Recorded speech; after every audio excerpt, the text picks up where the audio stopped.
ಶುದ್ಧ ಬ್ರಹ್ಮಣೇ ನಮಃ.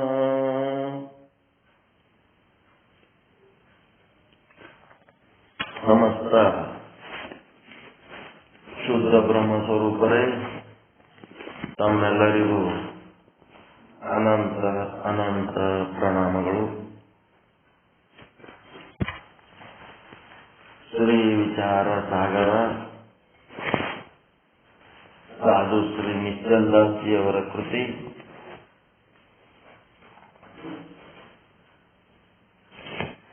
ನಾಲ್ಕನೇ ತರಂಗ ಉತ್ತಮ ಅಧಿಕಾರಿಗೆ ಉಪದೇಶ ನಡೀತಾ ಇದೆ. ನಾಳೆ 1ನೇ ತಾರೀಕಿಂದ ಸಾಯಂಕಾಲದ ಪಾಠದಲ್ಲಿ ಮಧ್ಯಮ ಅಧಿಕಾರಿ ಉಪದೇಶ 5ನೇ ತರಂಗ ಕೂಡ ಆರಂಭಿಸಬೇಕಂತ ಪ್ರತಿಜ್ಞೆ ಮಾಡಲಾಗಿದೆ. ಆದಷ್ಟು ಸಂಜೆಯ ಪಾಠಗಳಲ್ಲಿ ಭಾಗವಹಿಸಲಿಕ್ಕೆ ಸಾಧ್ಯ ಆಗಲಾರ್ದವರು ಈ ಒಂದು ಯೂಟ್ಯೂಬ್ಗಳಲ್ಲಿ ಅಥವಾ ವಾಟ್ಸಾಪ್ಗಳಲ್ಲಿ ಆ ಪಾಠಗಳನ್ನ ಹಾಕ್ತಾ ಇರ್ತೀವಿ, ಅವುಗಳನ್ನ ಕೇಳ್ರಿ. 6ನೇ ತರಂಗ ಕನಿಷ್ಠ ಅಧಿಕಾರಿಗೆ ಸಂಬಂಧಪಟ್ಟಂತ ವಿಷಯಗಳನ್ನ ರೀಡಿಂಗ್ ಮಾಡ್ಲಕ್ಕೆ ಹಚ್ಚಿನಿ, ಅದು ಕೂಡ ರೀಡಿಂಗ್ ಮಾಡಂತ್ರಿ. ಈಗೇನಂದ್ರೆ 3 ಜನ ಸಹೋದರರು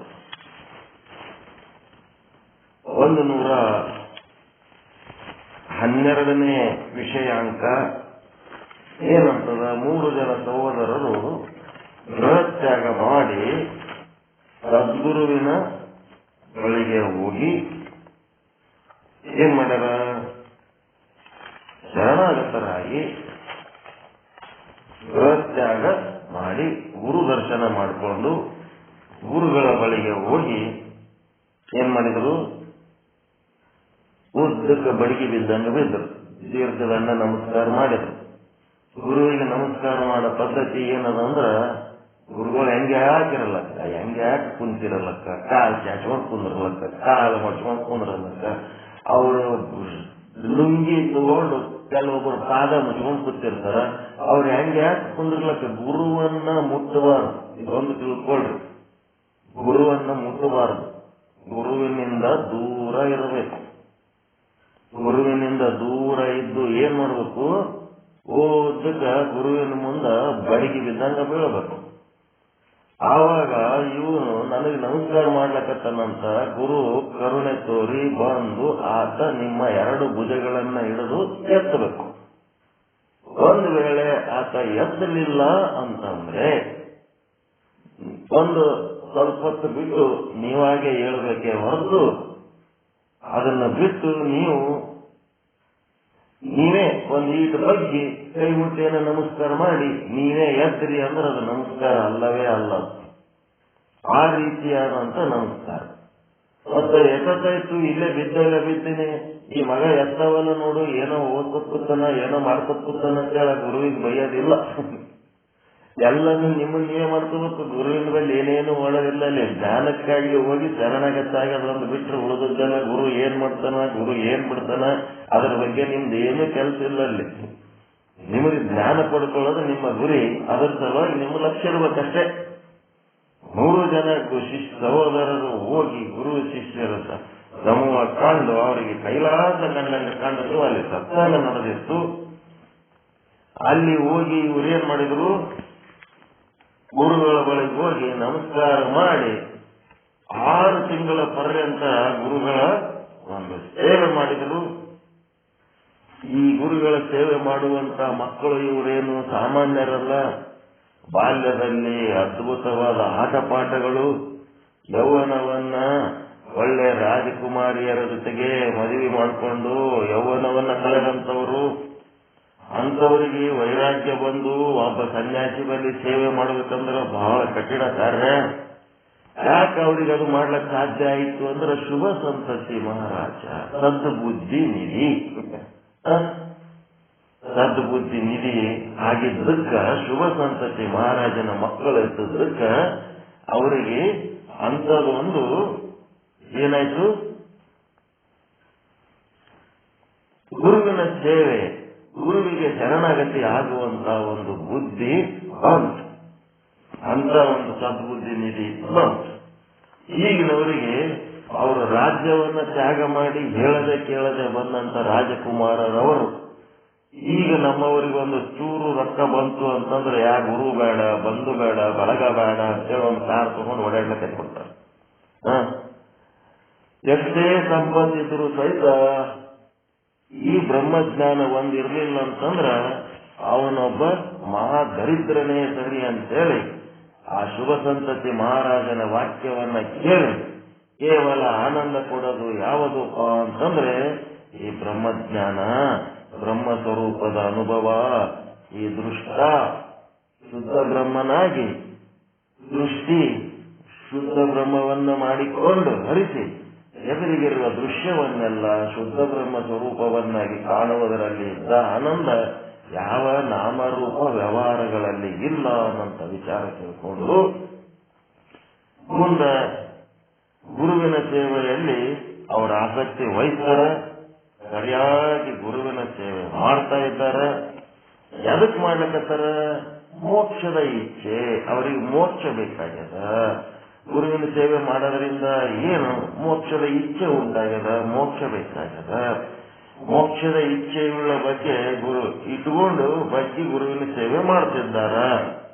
ಆ ಗುರುವಿನ ಸೇವೆ ಮಾಡೋದು ಅಷ್ಟೇನು ಸರಳ ಇರಲ್ಲ.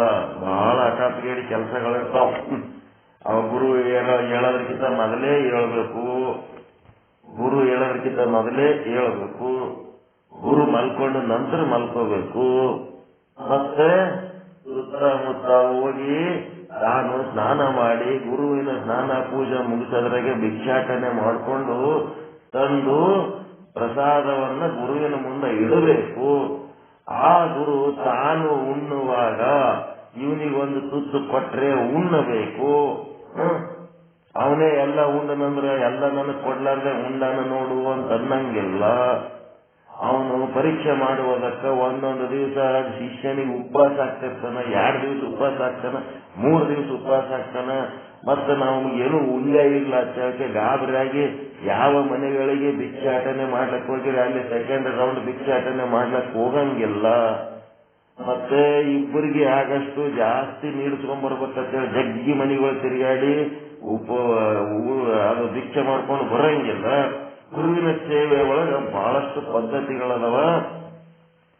ಆ ಒಂದು ಎಲ್ಲಾ ಪದ್ಧತಿಗಳನ್ನ ಮಾಡುವಂತ ಭಾಗ್ಯ ಈ ಒಂದು ರಾಜಕುಮಾರರಿಗೆ ಸಿಕ್ಕಿತು. ಅಲ್ಲಿ ಏನು ತನ್ನ ಸುಖವನ್ನಾಗಲಿ ಆಹಾರ ಪಾನೀಯಗಳನ್ನಾಗಲಿ ಗುರು ಸೇವೆಯಲ್ಲಿ ಅವನು ಅಪೇಕ್ಷಿಸಬಾರದು. ಗುರುವಿನ ಸೇವೆಯಲ್ಲಿ ಕೇವಲ ಗುರುವಿನ ಸೇವೆ ಒಂದೇ ಅವನ ಗುರಿಯಾಗಿರಬೇಕು. ತನ್ನ ಯಾವ ಸುಖ ವೈಭವಗಳನ್ನು ಅಪೇಕ್ಷೆ ಮಾಡಂಗಿಲ್ಲ. ಈ ರೀತಿಯಾಗಿ ಗುರುವಿನ ಸೇವೆ ಮಾಡಬೇಕಂತ ಗುರು ಸೇವಾ ಪ್ರಕಾರ ಅಂತೇಳಿ 3ನೇ ತರಂಗದೊಳಗೆ ಡಿಟೇಲ್ ಆಗಿ ಓದ್ಕೊಂಡಿರಿ, ಎಲ್ಲ ತಿಳ್ಕೊಂಡಿರಿ. ಅದು ಆಲ್ರೆಡಿ ಆಗ್ಯದ. ಅದನ್ನ ಇಲ್ಲಿ ಹೇಳುವ ಅವಶ್ಯಕತೆ ಇಲ್ಲ. ಹೌದಾ? ಇಲ್ಲ ಏನದೇ ಹೇಳ್ಕೊತ್ಕೊಂಡ್ರಮ್ಮ. ಮತ್ತ ಗುರು ಸೇವಾ ಪ್ರಕಾರ ತನು ಮನ ಧನ ಸಮಯ ವಾಣಿ ಅಭಿಮಾನ ಏನೆಲ್ಲ ಸೇವೆ, ಶರೀರದಿಂದ ಸೇವೆ, ಮನಸ್ಸಿನಿಂದ ಸೇವೆ, ಮತ್ತೆ ಮಾತಿನಿಂದ ಸೇವೆ, ಒಂದು ಅಹಂಕಾರ ಅಭಿಮಾನ ನಮ್ಮ ಗುರುಗಳಂತೇಳಿ, ಮತ್ತೇನೇನು ಎಲ್ಲ ನಿಮ್ಮಲ್ಲಿ ಒಂದಿಟ್ಟು ಏನಾರ ರೊಕ್ಕ ರೂಪಾಯಿ ಇತ್ತಂದ್ರೆ ಒಂದು ಚೂರು ಧರ್ಮ ದೇನೇಸೆ ಧನ ಶುದ್ಧ ಹೋತಾ ಹೈ.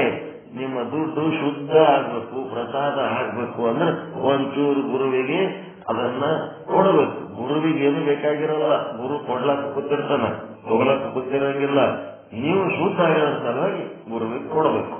ಬೇಡುವಾತ ಜಂಗಮನಲ್ಲ, ಬೇಡಿಸಿಕೊಂಬಾತ ಭಕ್ತನಲ್ಲ.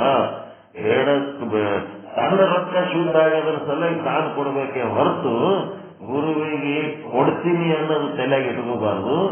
ಮತ್ತೆ ಗುರು ಆದವ್ರು ಸಹಿತ ರೊಕ್ಕ ಬೇಡಬಾರ್ದು. ಅವರಾಗೆ ಕೊಟ್ರೆ ತಗೋಬೇಕು. ತಗೊಂಡು ಏನ್ ಮಾಡ್ಬೇಕು? ಗುರು ಆದವನು ತಗೊಂಡು ತಿನ್ಕೊಂಡಿರ್ಬೇಕಾ? ಈಗ ಹೊಲಕ್ಕೆ ಒಂದು ಕಾಳು ಹಾಕಿದ್ರೆ ಹೊಲ ಏನ್ ಮಾಡ್ತದ? ಹೊಳ್ಳಿ ಒಂದು ತೆನಿ ಮಾಡಿ ಕೊಡ್ತದಿಲ್ಲ. ಆಗ ಅವನಿಗೆ ಒಂದು ದುಡ್ಡು ಕೊಟ್ರ ಅದರದ್ದು ಒಂದು ತೆನೆ, ದುಡ್ಡಿನ ಒಂದು ತೆನೆಯಾಗಿ ಬಂದ್ರೆ ತೆನೆ ಒಳಗೆ ಸಾವಿರಾರು ಕಾಳು ಹೆಂಗಿರ್ತಾವ ಆ ರೀತಿ ಆಗುವಂತ ಆಶೀರ್ವಾದ ಅವನಿಗೆ ಮಾಡಬೇಕು. ಅಂತ ಆಶೀರ್ವಾದ ಮಾಡಂತ ಗುರುವಿಗೆ ನಾವು ಶರಣಾಗತರಾಗಿ ಅಂತಲ್ಲಿ ನೀವೇನಾರ ಕೊಟ್ರೆ ಅಂತ ವರಗಳು ನಿಮಗೆ ಪ್ರಾಪ್ತಿ ಆಗ್ತಾವ. ಸಮರ್ಥ ಸದ್ಗುರುವನ್ನ ಹುಡುಕಿ ಅಂತ ಗುರುವಿನಲ್ಲಿ ನೀವೇನಾರ ಕೊಡ್ಬೇಕು. ಏನ್ ಕೊಟ್ಟಂತೆಲ್ಲ ತಿಂದು ಕುಂದ್ರವರಿದ್ರು ಅಂತಂದ್ರೆ, ಮಜಾ ಮಾಡೋರಿದ್ರು ಅಂದ್ರೆ ನಿಮ್ಗೆ ಏನ್ ಕೊಟ್ರು ಏನಾಗ್ತದ? ಹೊಲ್ದಾಗ ಹಾಕಿ ಬೀಜ ಆ ಕಡೆ ಹೋಗ್ತು. ಹಂಗಾಗ್ಬಾರ್ದು. ಅದಕ್ಕೆ ಈ ರೀತಿಯಾಗಿ ಗುರು ಸೇವೆ ಮಾಡುವಾಗ ಏನಾಯ್ತಪ್ಪ ಅಂತಂದ್ರೆ, ದೋಹ 21ಕ್ಕೆ ಬಂದಿರಿ. 21ನೇ ದೋಹ, ಭೈ ಪ್ರಸನ್ನ ಶ್ರೀ ಗುರು ಭೈ. ಗುರುಗಳಿಗೆ ಏನಾಗ್ಬಿಡ್ತು?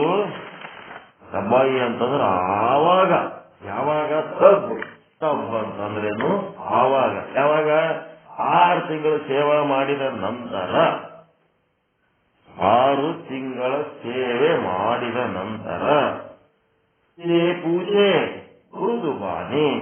ಬರ್ಯಪ್ಪ, ಯಾರು ಬಂದಿರಿ, ಯಾಕೆ ಬಂದಿರಿ? 6 ತಿಂಗಳಾಯ್ತು ನಿಮ್ಮನ್ನು ನೋಡ್ಲಕತ್ತೀನಿ, ಇಲ್ಲಿ ಏನ್ ಮಾಡ್ಲಕತ್ತೀರತ್ತ ಮೃದುವಾದ ಧ್ವನಿ ಒಳಗೆ ಕೇಳಿದ್ರತ್ತ ಗುರುಗಳು. ನಿಮ್ಗೊಂದು 6 ತಿಂಗಳು ಮಾತನಾಡಿಸ್ಲಾರ್ದಂಗೆ ಇದ್ರೆ ಸುಮ್ಮಿರ್ತೀರ?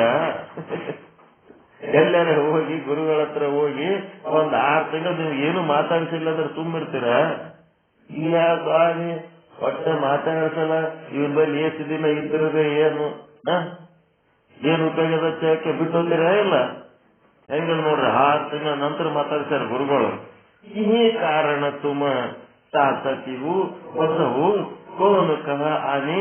ಯಾವ ಕಾರಣಕ್ಕೆ ಬಂದಿರಪ್ಪ ಇಲ್ಲಿ ನೀವು? ಇಲ್ಲಿ ಯಾಕೆ ಬಂದಿದ್ದೀರಿ? ಇವೆಲ್ಲ ಯಾಕೆ ಮಾಡ್ಲಕತ್ತೀರಿ? ಎದಕ್ಕೆ ಬಂದಿರಿ ಅಂತ 6 ತಿಂಗಳ ನಂತರ ಕೇಳಿದ. 6 ತಿಂಗಳ ನಂತರ ಅಲ್ಲಿ ತನಕ ಸುಮ್ಮಂಗೆ ಇದ್ರಂತ. ಈಗ ಪಟ್ಟತ್ ನಿಮ್ ಮನೆಗೆ ಬಂದಿನಿ ಅಂತಂದ್ರೆ ನೀವೇನ್ ಮಾಡ್ತೀರಿ? ಯಾಕೆ ಬಂದಿರಿ, ಏನ್ ಕೆಲಸದ ಕೇಳ್ತೀರ ಇಲ್ಲ? ಬಂದ ಕೂಡ್ಲೇನೆ ಫಸ್ಟ್ಗೆ ಅದೇ ಪ್ರಶ್ನೆ. ಒಬ್ಬರ ಮನೆಗೆ ಒಬ್ಬರು ಬಂದ ಕೂಡ್ಲೇನೆ ಪ್ರಶ್ನೆ ಅದೇ ಚಾಲು ಮಾಡ್ತಾರೆ. ಯಾಕೆ ಬಂದಿರಿ, ಏನ್ ಕೆಲ್ಸದ, ಈಗ ಯಾಕೆ ಬಂದಿರಿ ಅಂತ ಕೇಳ್ತೀರ ಇಲ್ಲ? ನೋಡ್ರಿ, ಫಸ್ಟ್ ಕ್ಯೂರಿಯಾಸಿಟಿ ಮನಸ್ಸು ಹೆಂಗಿರ್ತದ, ಗುರುವಿನ ಕ್ಯೂರಿಯಾಸಿಟಿ ಹೆಂಗದ? ಗುರು ಹೆಂಗಿರ್ತಾನ? ಇಷ್ಟು ಸಣ್ಣಗಿರ್ತಾನ. 6 ತಿಂಗಳ ತನಕ ಎಲ್ಲಾ ಸೇವೆ ಮಾಡ್ಯಾರ, ಎಲ್ಲಾ ಮಾಡಿಸ್ಕೊಂಡನ. ಅವಾಗ ಕೇಳಕತ್ತಾನ ಇವರ ಸೇವೆಯನ್ನ ನೋಡಿ ಸೇವೆ ಮಾಡೋದ್ರಿಂದ ಏನಾಗಬೇಕಂದ್ರ ಗುರುಗಳು ಪ್ರಸನ್ನರಾಗಬೇಕು, ಖುಷಿ ಆಗಬೇಕು, ಅತ್ಯಂತ ಆನಂದ ಆಗಬೇಕು. ಗುರುಗಳು ಪ್ರಸನ್ನರಾಗುತ್ತಾರೆ. ಗುರುಗಳ ಪ್ರಸನ್ನತೆಗೆ ಸೀಮೆಯೇ ರಾಮಬಾಣ. ಏನದಪ್ಪ ಸೇವೆ? ಸೀಮೆ ಅಲ್ಲ, ಸೇವೆ. ಈಗ ಗುರುಗಳಿಗೆ ಕೆಲವೊಬ್ರು ಏನ್ ಮಾಡ್ತಾರ, ರೊಕ್ಕ ರೂಪಾಯಿ ಕೊಟ್ಟು ಖುಷಿ ಪಡಿಸ್ಬೇಕಂತಾರ, ಹೊಲ ಮನಿ ಕೊಟ್ಟು ಖುಷಿ ಪಡಿಸ್ಬೇಕಂತಾರ. ನೀವು ಏನ್ ಕೊಟ್ರು ಗುರುಗಳಿಗೆ ಯಾವುದು ಖುಷಿ ಆಗಂಗಿಲ್ಲ. ಎದರಿಂದ ಖುಷಿ ಆಗ್ತದ ಅಂತಂದ್ರೆ ಸೇವೆ ಮಾಡೋದ್ರಿಂದ ಗುರುಗಳಿಗೆ ಖುಷಿ ಆಗ್ತದೆ. ಗುರುವಿನ ಸೇವೆ ಬಹಳ ಮುಖ್ಯ. ಜಗತ್ತಿನೊಳಗೆ ಏನಾರ ಒಂದು ಲಾಟ್ರಿ ಟಿಕೆಟ್ ಹೊಡಿಬೇಕು ಅಂತಂದ್ರೆ ಗುರು ಸೇವಾ ಸಿಕ್ತು ಅಂದ್ರೆ ಅದು ಲಾಟ್ರಿ ಟಿಕೆಟ್ ಹೊಡೆದಂಗ. ಗುರುವಿನ ಸೇವೆಯೇ ರಾಮಬಾಣ. ಗುರು ಸಂತೋಷ ಆಗ್ಬೇಕಾದ್ರೆ ಅವನ್ ಸೇವೆ ಮಾಡ್ಬೇಕು. ಸೇವೆ ಮಾಡ್ಬೇಕಾದ್ರೆ ಆತನ ಬಳಿಯಲ್ಲಿ ಇರ್ಬೇಕು, ಆತನ ಅವಶ್ಯಕತೆಗಳನ್ನು ನೋಡ್ಬೇಕು, ಅದಕ್ಕೆ ತಕ್ಕಂತೆ ಸೇವೆ ಮಾಡ್ಬೇಕು. ಸದ್ಗುರುಗಳು ಪ್ರಸನ್ನವದನರಾಗಿ ಸಂತೋಷವಾಗಿ 6 ತಿಂಗಳ ನಂತರ ಮಾತನಾಡಿಸಿದರಂತೆ. 6 ತಿಂಗಳ ನಂತರ ಅವರನ್ನು ಮಾತನಾಡಿಸಿಯೇ 6 ತಿಂಗಳ ತನಕ ಪರ್ಯಂತರ ಅವರನ್ನ ಮಾತನಾಡಿಸಿಯೇ ಇಲ್ಲಂತೆ. ಈಗಿನ ಶಿಷ್ಯರು ಹೋಗಿ ಕುಂತು ಒಂದು ಅರ್ಧ ತಾಸೊಳಗ ಏನಾಗ್ಬೇಕು, ಅವರಿಗೆ ಚಾ ಮಾಡಿಕೊಡ್ಬೇಕು. ಗುರು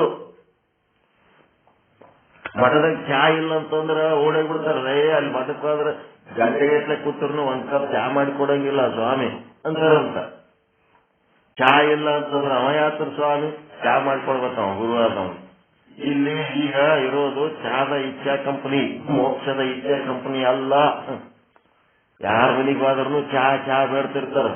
ಹೌದಾ? ಚಹಾ ಮಾಡಿಕೊಡ್ತೀನಿ, ಎಲ್ಲರ ಮನೆಗೆ ಹೋಗ್ರಿ, ಮೊದಲು ಚಹಾ ಮಾಡಿಕೊಡ್ತೀನಿ. ಅವ್ರಿಗೆ ಚಹಾ ಬಿಟ್ರೆ ಮತ್ತೆ ಏನಾರ ಬರ್ತದ ಇಲ್ಲೋ? ಎಲ್ಲರೂ ಚಹಾ ಮಾಡ್ಲಕ್ ತಯಾರಾಗಿ ಕೂತಾರ, ಎಲ್ಲರೂ ಚಹಾ ಕುಡಿಲಕ್ ತಯಾರಾಗಿ ಕೂತಾರ. ಒಂದೆರಡು ಮೋಕ್ಷದ ವಿಚಾರ ಕೇಳಬೇಕು, ಒಂದೆರಡು ಮೋಕ್ಷದ ವಿಚಾರ ಹೇಳ್ಬೇಕು ಅನ್ನಂತ ಕಂಪನಿ ಇಲ್ಲೀಗ. ಎಲ್ಲ ಸಂಬಂಧಗಳು ಬರೀ ಚಹಾ ಕಂಪನಿಗಳು. ಅದಕ್ಕ ಮಠ ಆಶ್ರಮದೊಳಗಿದ್ದುದನ್ನ ಹೆಚ್ಚಿಕೊಂಡು ಹೋಗಬೇಕೆಂಬ ಇಚ್ಛೆಯುಳ್ಳ ಕಂಪನಿಯೇ ಹೊರತು ಮೋಕ್ಷದ ಇಚ್ಛೆ ಇಲ್ಲ. ಈ ಮಠದೊಳಗಿಂದ ನನಗೇನಾರು ಉಪಯೋಗ ಆಗ್ತದನ್ನ ಅದನ್ನೇ ಎತ್ಕೊಂಡು ಹೋಗಮಂತಾರ. ಮೋಕ್ಷದ ಇಚ್ಛೆ ಇಲ್ಲ. ಮಠದಂದು ಏನಾರು ಪಡ್ಕೊಂಡು ಹೋಗಮಂತಾರ. ಏನಿಲ್ಲ ಅಂತಂದ್ರ ದೊಡ್ಡ ಸಾಹುಕಾರ ಆಗ್ಬೇಕಂತ ಹೇಳಿ ಏನ್ ಮಾಡ್ಬೇಕು?